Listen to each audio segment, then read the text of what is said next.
Welcome to the studio.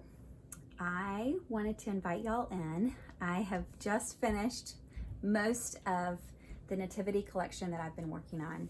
So I thought it would be a good time to just share my heart a little bit about why I've been making this collection and some of the symbolism, because the choices that are made on these they're super super intentional. I've really loved studying art history and learning about visual symbols that were used in the Middle Ages, in the Renaissance. And I think that we're headed back to a time where using visual symbols makes a lot of sense. They say that we're in a post-literate era where people are hardly reading books anymore. We're living in such a fast-paced, digital kind of world, and one of the things that comes with that is less sitting and reading words. And I think we're learning that the visual impact is communicating powerfully, and so we're not taking the time to read books. So I feel like we're entering a time where being intentional about communicating visually through symbols makes a lot of sense. So it was interesting on one hand to kind of revisit some of my art history education and passion, and get to incorporate that into a fresh way in my own way. So I used kind of this reference to this kind of historical art piece, the triptych. You have 3 panels, and they so these pieces are made on wood panel, which is a very long-standing way of making art, and then hinged so that they can close and then they can open and see the artwork. For these pieces that people might pull out at Christmas time, I felt like that really made sense. But they are, objects, not just kind of a wall piece, but they're a full round kind of thing. And I love the idea of it kind of having this discovery, this kind of hiddenness, and then this discovery and kind of opening into a world. Because that's what art is doing, is inviting people into discovering a world. And so I'm inviting you in to discover this world inside my mind. And first I'll just pan these a little bit as best I can. So I've got this variety of pieces, which you can see the photos on my website to see them more up closely. But they're different sizes. Some of them have that Gothic arch up on the top of them, and some of them do not, but they all have kind of a sky that invites you in, and stars, or at least one star. Some of them have angels, some of them have shepherds. All right, so there's kind of a little pan of view. One thing that was consistent in these pieces is that I used a wood burning tool to create the faces. So the skin color is basically just wood tone, the raw wood, unfinished wood, with the burned lines making the facial expressions.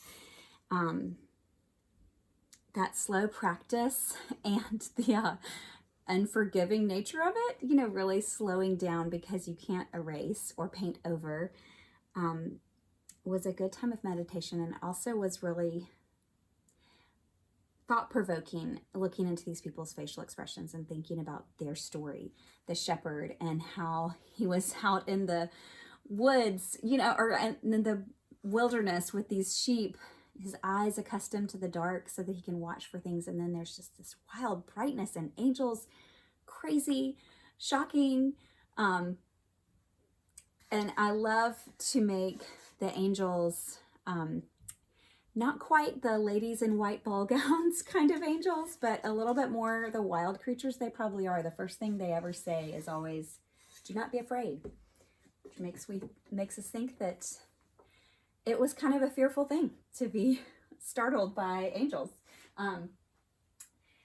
Each angel is different, but I often have got either, you can see both sets of these. I've got a set of wings here, another set of wings here, and then another set of wings here. And that's referencing the cherubim that it describes in the Bible that had 3 sets of wings and covered in eyes. So you can see the eyes on this one. Some of the eyes on these angels are more subtle than others. But that's something that I felt like it was important to include. Another thing that I've done is use color symbolically. So you see that Joseph is almost always wearing, I'll pull this one out.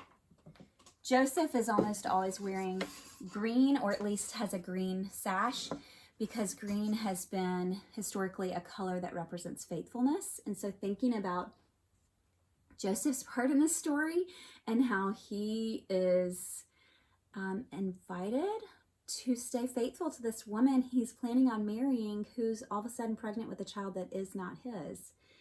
And what a question to ask of somebody, and what a choice for him to make.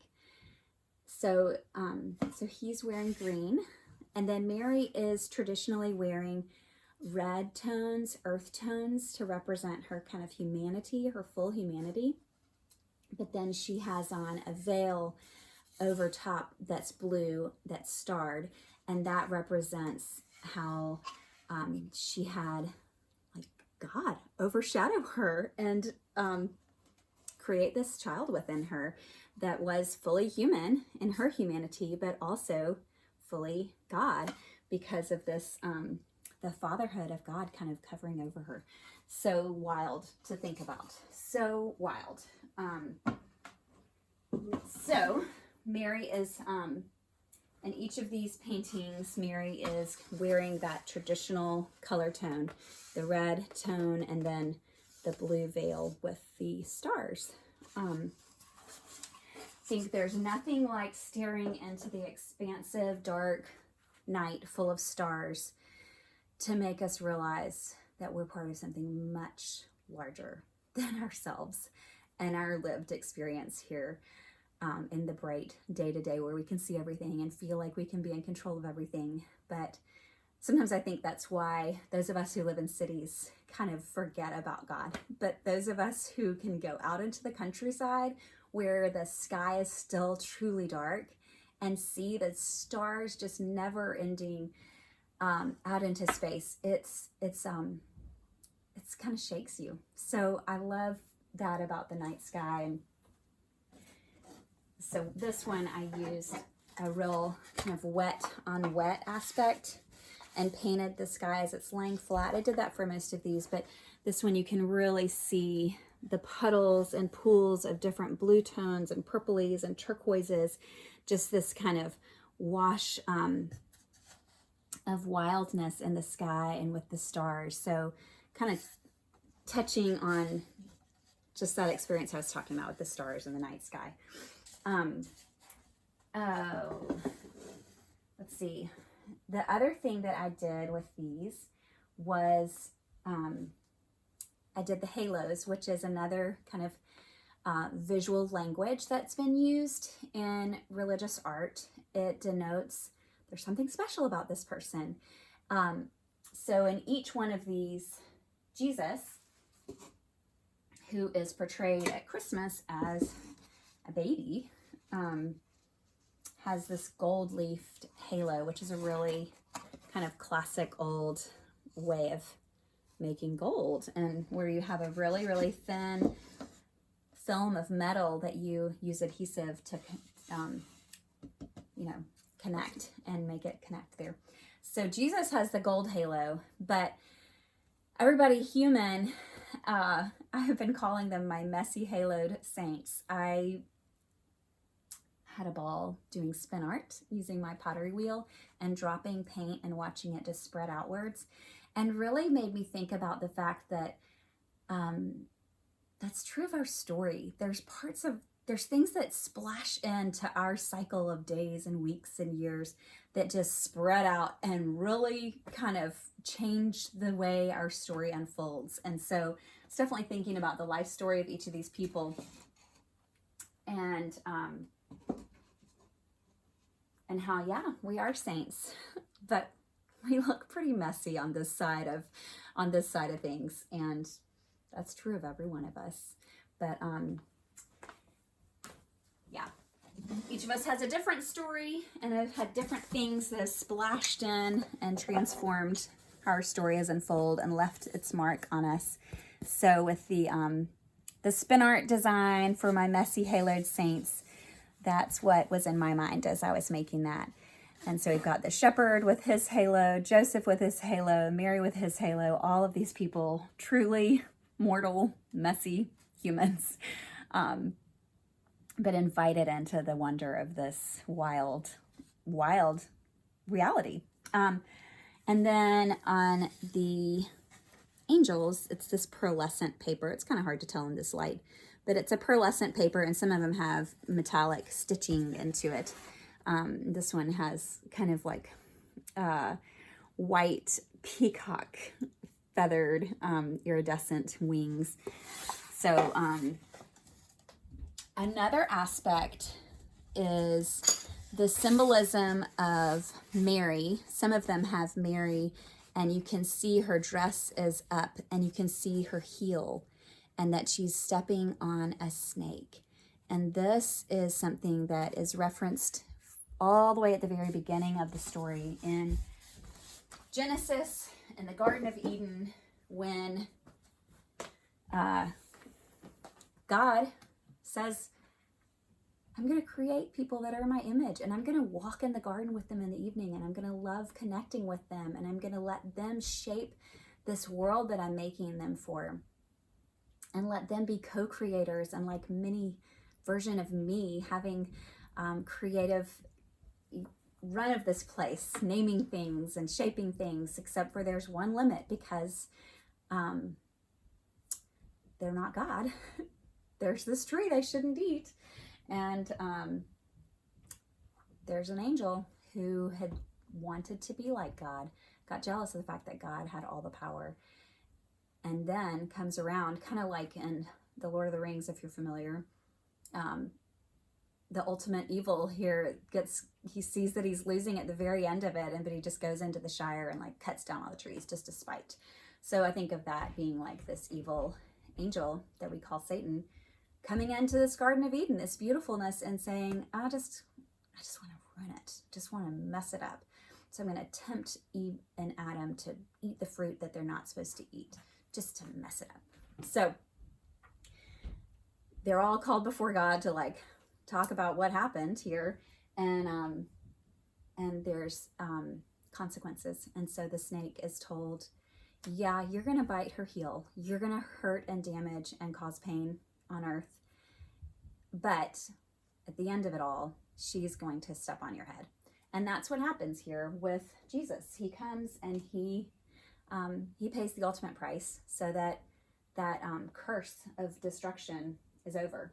So that promise from all the way back then is something that I represented with the Mary's heel and the serpent's head, which sometimes I get kind of like fierce about when I'm seeing a lot of pain and hurt and destruction in this world. I just kind of have to remind myself that in the end, the snake is going down. The evil destroyer that wants to screw up all the good is going to get crushed. So I loved including that in some of these versions. There's one other symbol on this one where, here it comes.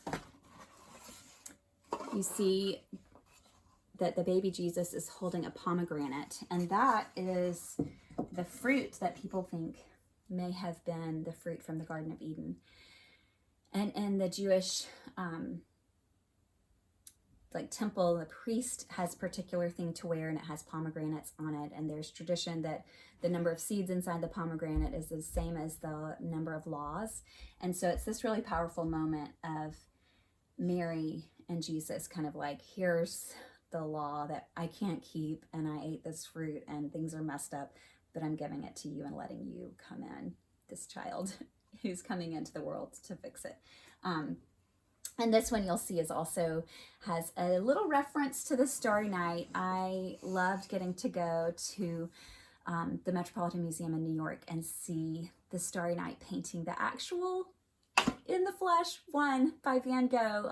As a child, Van Gogh is just one of my first favorite artists. I think the passion and the expressiveness of his color and his brush marks has always just really moved me. And being in person and seeing his work was so powerful, and seeing his handwritten letters that had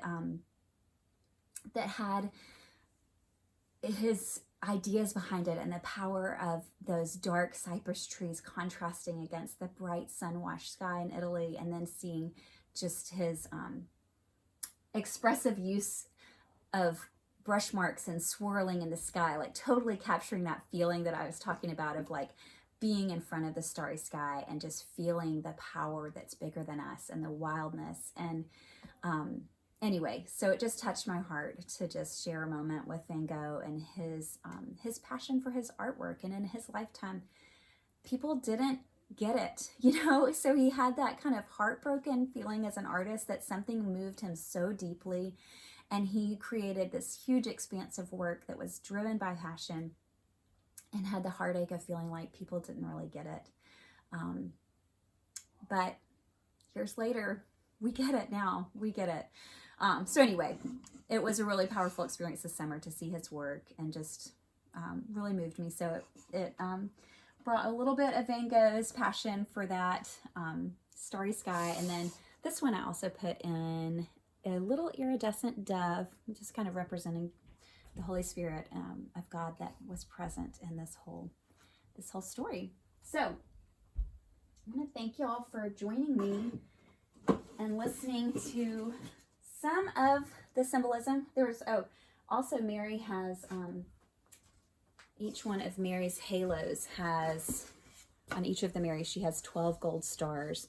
There's a depiction of what was happening in the spiritual realm with the birth of Jesus in the book of Revelation at the end of Bible. And it talks about a woman wearing a crown with 12 gold stars, and that's representing like the 12 tribes of Israel. And she births this child, and there's a dragon waiting right beneath her to like gobble up the child as soon as it's born. But the dragon doesn't get the child, and the child comes on to like rule, which is wild to think about how evil was like really trying to stop this whole thing from happening. And King Herod had all those baby boys murdered, thinking he could get Jesus. But Joseph had the dream that he needed to get out of there to protect Jesus. So it really was a wild story. And even if it's not one that you hold in faith, it's something that is a very ancient text, and has a really beautiful, powerful symbolism that there would be, instead of like so many of the world religions, a God that's perfect and distant and sees humans kind of as these peons and slaves. And maybe if you work hard enough and are perfect enough, you can kind of work your way up to me. Like, this turns that on its head. This is a story of a God of the universe who creates out of love a picture, a kind of mini version to represent the love within this God that is one and many. It's a love relationship, is what this God is, and creates humans to be many creators and to have a relationship, to like walk in the garden and talk and have the joy of sharing, creating this world together. That's a beautiful thing. And then when that gets destroyed, instead of saying like, you blew it, you're out for good and forever, end of story, or work really hard and maybe you can fix it. No, God is like, I'm going to come be so with you in this that I'm actually going to embody myself into it. I'm going to like accept the limitations of a vulnerable body and live it all the way to the very most vulnerable end of being killed in a terribly torturous way, and holding all of your pain and all of your consequences. So even if it's not something that is your own personal faith and religion, thank you for sharing this space and hearing my my heart on the matter and why it was important to me to create these pieces.